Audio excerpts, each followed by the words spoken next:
বাবার মৃত্যুর কয়েক ঘন্টা পরেই হাসতে হয়েছিল। প্রযোজনার নাম লিখেছেন বলিউড অভিনেত্রী সামান্থা রুথ প্রভু। শুভম ছবির হাত ধরে অভিষেক হয়েছে তার। সামনে মুখ পেতে যাচ্ছে সামান্থার এই সিনেমাটি। বর্তমানে সিনেমার প্রচারে ব্যস্ত সামান্থা।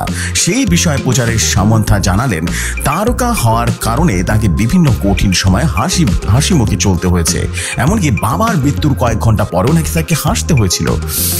এক বক্তব্যে সামান্থা বলেন, কেউ ছবি তুলতে এলে আমি কখনো তাকে ফিরিয়ে দিই না, কারণ এই মানুষটির জন্যই, তাদের ভালোবাসাতেই আজ আমরা এই জায়গাতে আসতে পেরেছি।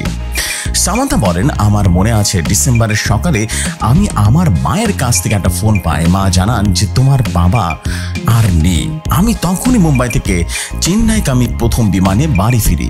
ফেরার পথেই ভাবছিলাম আমি আমার বাবার সঙ্গে বেশ কিছুদিন কথাই বলিনি।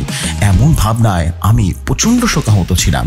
সামান্থা বলেন, আমি যখন ফ্ল্যাটে বসেছিলাম তখন কিছু লোক আমার সঙ্গে ছবি তুলতে চেয়েছিল।